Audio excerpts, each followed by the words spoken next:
Welcome back to my channel. In today's video, we're going to take another look at my 10 favorite baseball cards I have of a certain player. You can see by the cards I have here on camera right now. Today we're going to be looking at King Griffey Jr. King Griffey Jr. was probably one of the, if not the top player as I was growing up as a kid. And I didn't necessarily gravitate to his cards specifically, but I did get quite a few King Griffey Jr. cards, and I thought today I'd show you some of my 10 favorite cards. Here are just some random ones. These aren't in my top 10. There were obviously a lot of releases. This is from like a NASCAR, 1994, 1995 NASCAR racing, which I'm not a real big NASCAR fan, but he had like a pit crew card. We've got an 91 Flair Ultra team here that would have been in my top 10 like when I was 12 or 13 years old. We've even got new releases of Griffey. You've got the Topps release from last year. You've got the Stadium Club, which I just pulled out of a pack not too long ago.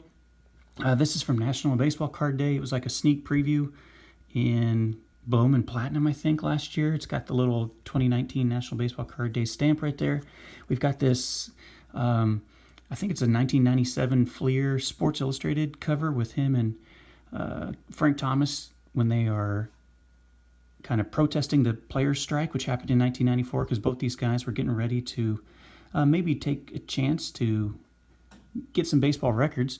But obviously they didn't have a chance to do that when the season got cut short. And then I found this. I don't even know. I saved this as a kid. Look at this. It's like King Griffey Jr.'s 100th career home run. Kind of reminds me of one of those Sports Flicks cards from way back in the day, right? Where you tilt it and it gives you the appearance of motion, which is pretty cool. I don't really know where this came from or why I have it. There's no really year marked on the back. It does talk about his 1993 season, so it had to be produced after that. But that's pretty cool. Don't really know or remember where that came from. But I just found it in my stash of stuff. And then I also have, look at this, guys.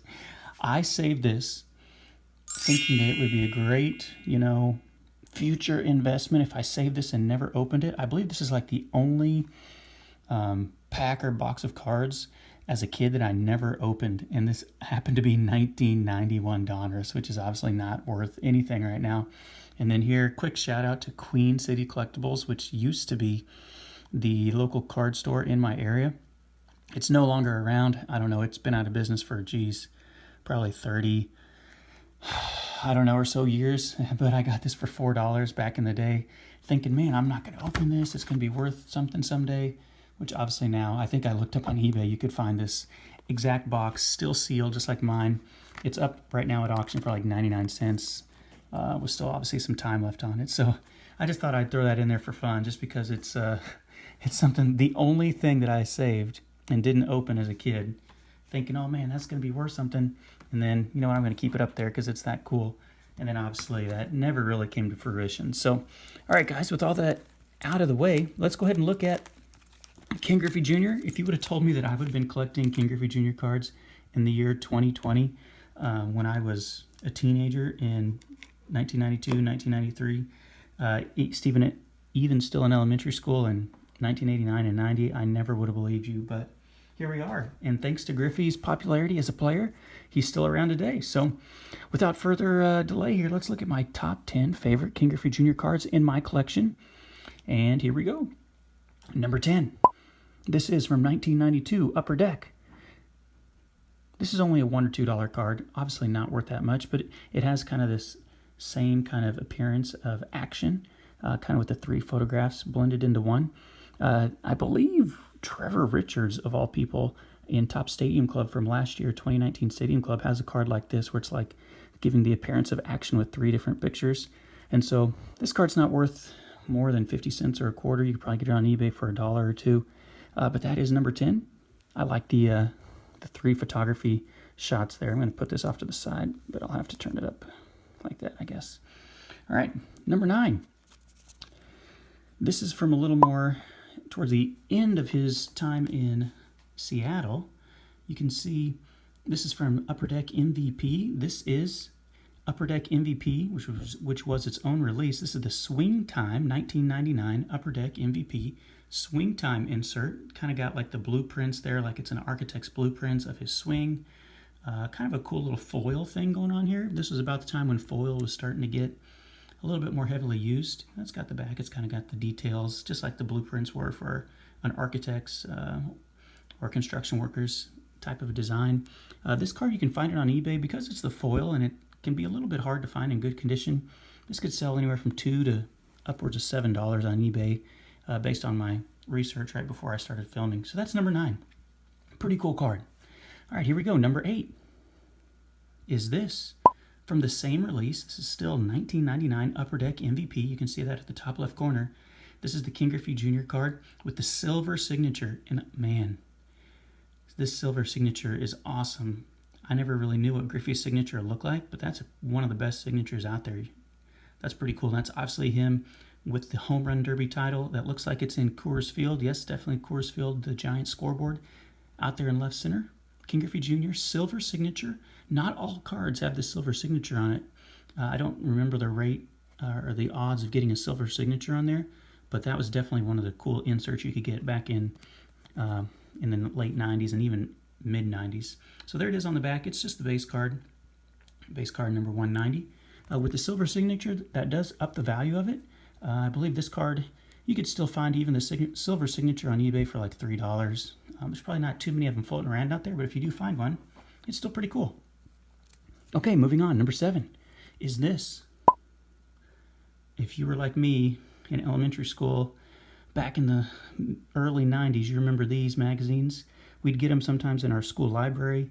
Other times, I think I even had a subscription. This is from Sports Illustrated for Kids. You see that down in the bottom left-hand corner. This is from 1990. This is one of my favorite cards growing up. This is the 1990 release. It's got the date way down here in the corner. I believe that's June 1990.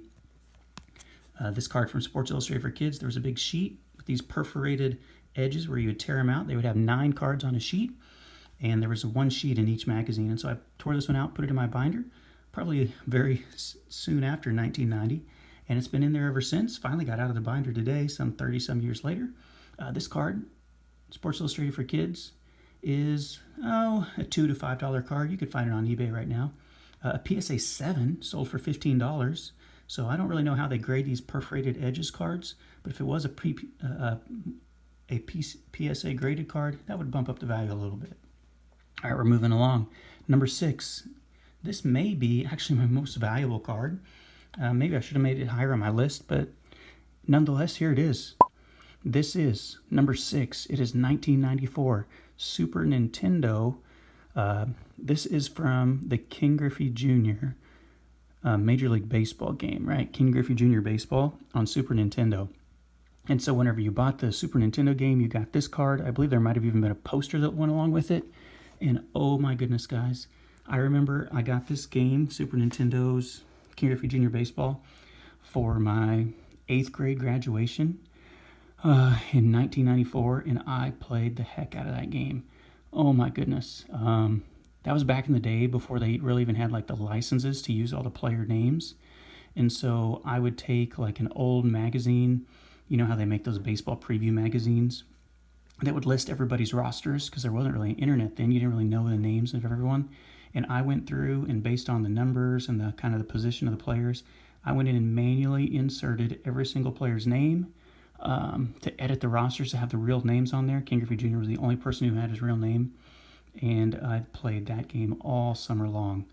Even when the season was over, I played all 162 games. I took a picture of my TV screen because there was no like screenshotting or YouTube back then, obviously, with my final record of I think I won like 100 games or something. And I was so excited. I was looking for the picture earlier, but I couldn't find it. So here it is. It's not really numbered besides Super Nintendo System, Junior, and then USA. Obviously, they probably had this released in different countries. This card's actually fairly valuable. It's, like I said earlier, it's probably my most valuable card. But if you ever play the Super Nintendo game, it's so awesome. It's about a $5 to $8 card. If you got it graded in PSA, a PSA 10 recently sold for $90.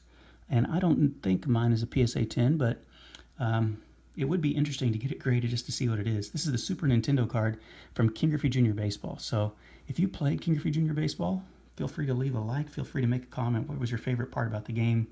Just something about the music. And the guys would strike out. They'd break the bat over their knee. It was pretty funny. So anyway, that's my number 6 card. Moving along to the top 5. Here's number 5. This is one of the more iconic King Griffey Jr. cards of the junk wax era, 1990 tops. This is only a $2 to $5, $2 to $6 card. If I hold mine in the light, you can see mine actually has a crease in it. I don't really know how I picked that up in there as a kid, but I do have a crease on that one. Apparently there's, and I don't know the story, maybe someone in the comments, apparently there's a version where maybe this little scab or sore on his arm is either changed or different. I think most versions of the card have this, but there maybe is a different version that doesn't have that on there. I don't know.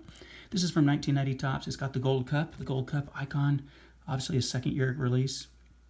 And this card sells anywhere from $2 to $6 on eBay.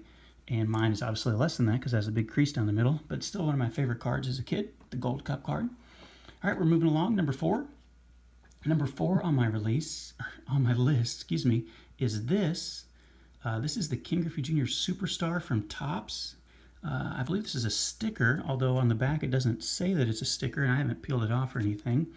But on eBay it calls this the 1990 Topps sticker, Superstar sticker. You see it's number 49, so there is a whole set.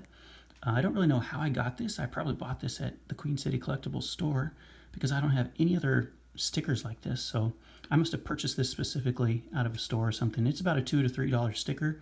If you get it in PSA 9, one recently sold for $10. You can see it's smaller, obviously the mini version. If I hold it up next to the regular King Griffey Jr. card, it's obviously like a mini, much like Gypsy Queen and some other releases put minis, Allen and Ginter. But it's a little bit bigger than an Allen and Ginter one. All right, we're moving into the top 3. My number 3 King Griffey Jr. favorite card in my collection is this. Oh man, you all who grew up in the mid-90s, you remember these Topps Gold, right? If you could get this gold foil on the card, you were jumping for joy because you'd hit one of the big inserts, especially get it on a top name player, superstar like King Griffey Jr. Topps Gold logo up in the corner. So awesome. This is actually the 1993 Topps Gold foil, or Topps Gold King Griffey Jr. The back doesn't really have anything different than the base card. You really wouldn't even be able to recognize, to my knowledge anyway, that it was the gold foil without flipping it over. And so this is King Griffey Jr.'s Topps Gold. This is the year that also has the Derek Jeter rookie, I believe. This card sells for about $2 to $7 raw. If you get a PSA 9, one recently sold for $15. If a PSA 10 sold for $50 on eBay. So there it is, King Griffey Jr. 1993 Topps. I'm going to scoot down this one right here. Getting hung up a little bit. Okay, we're here for the top 2. My 2 favorite King Griffey Jr. cards in my collection. Here we go. Number 2. It's going to look very similar to number 3. Look at this one. I like this one a little bit more than the last one just because the signature stands out. We have Topps Gold again. You've got the iconic Griffey follow-through, like he's just hit a home run to deep center, to deep right field. The King Griffey Jr. signature or name there at the bottom in the gold foil. You've got the Topps Gold embossed there in the top right as well. This is 1994, so this is the next year. Topps Gold, King Griffey Jr. This one actually sells for less. It's only a $1 or $2 card on eBay, just because it's probably a year later, 1994, card number 400.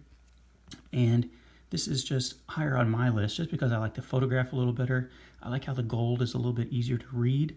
On the last one, it's kind of tough to read the King Griffey Jr. just because the gold foil being all throughout the bottom of the card there, it's kind of hard to read his name. So here we go. We're ready for the number 1 spot in my King Griffey Jr. collection. Unfortunately, it's not the 89 Upper Deck, but my number 1 card is this. And look at the tint on this top loader, guys. 1989 Donruss. Can I get a thumbs up or a subscribe for this old school top loader? Come on now. And look, my penny sleeve was cut at the top, it looks like. This is the original penny sleeve and the original top loader. This card has been in since, who knows, 1989, 1990. If you aren't aware, this is the 1989 Donruss rated rookie. This card has been in this top loader in some form for, 30 years, I bet. And it hasn't been out of there. I'm actually going to take it out of this penny sleeve because I'm kind of concerned with it just being kind of jagged up there at the top. This is the 89 Donruss rated rookie. Obviously, like I said, there's actually a pretty good demand for this card. If you can get it in pristine and gem mint condition, if you just buy it raw, you can get it for $2 to $4 on eBay. If you happen to get a PSA 10 of this card just sold for $420, which is wow. And let me see if I can even get this thing out of here. Look, look at the color difference. Oh my goodness, this top loader. It wasn't this green or this yellow when I put it in here, but I don't know, just time is, or maybe the material they use. Look at that, look how, you can barely even see through that thing. Oh my goodness, so here's mine. Mine's not in bad condition. Corner up there looks all right. Corner, top left corner, I mean, got a little bit of a white, but not too bad. Down at the bottom left, looks decent. Bottom right, okay. I don't know what's up with this penny sleeve. Let me see if I can take this thing out of here. This card has not been exposed in 30-some years. I mean, it's not in bad shape, guys. I got a little bit, it looks like, of a print mark right there. It looks almost like a purple marker, but it's just a print mark, I believe. And a little bit of whiting on, white kind of sticking off that corner. But overall, I mean, mine's not in bad shape. It might be a PSA, I don't know, 8 or 9. I don't know enough about PSA grading. I've never had a card graded myself. So anyway, there it is. George, his real first name, Kenneth Griffey Jr., no Major League record. And this is his first Donruss card. I guess I do have a little print spot right above the R in Junior. You can see that little circle up there. I've got a little white speck right here on the left, kind of where my thumb is. You can see where it's got a little bit of whiting there. When I put my thumb behind it, it's a little bit easier to see. So mine might be a PSA even less than, it might be a 7 or 8. I don't know. This bottom right-hand corner got a little bit of a ding maybe. But anyway, that card has been inside that top loader. Look at this thing. Holy cow. I didn't even know it was this yellow. I have some cards that I keep, like the cards from my youth that I put in top loaders. I keep them separate. They've just been down in my basement. They're in a separate box that I had in my room as a kid, and then as I moved throughout my adult life, they haven't necessarily made it into all of the, you know, binders and 3200 and whatever count boxes. So anyway, those were just downstairs in a random cardboard box in my basement. So without further time on my video, here it is one more time, guys. These are my 10 favorite Ken Griffey Jr. cards in my collection. Feel free to leave a comment which one is your favorite, or if you have one that you have in your own collection that you like even better. And even these, right? Look at that Queen City Collectibles, $4. That thing's not worth $4 anymore. So thanks for watching the video, guys. Appreciate the support for my channel. Getting close to 200 subs. And I will catch you guys in the next one. See ya.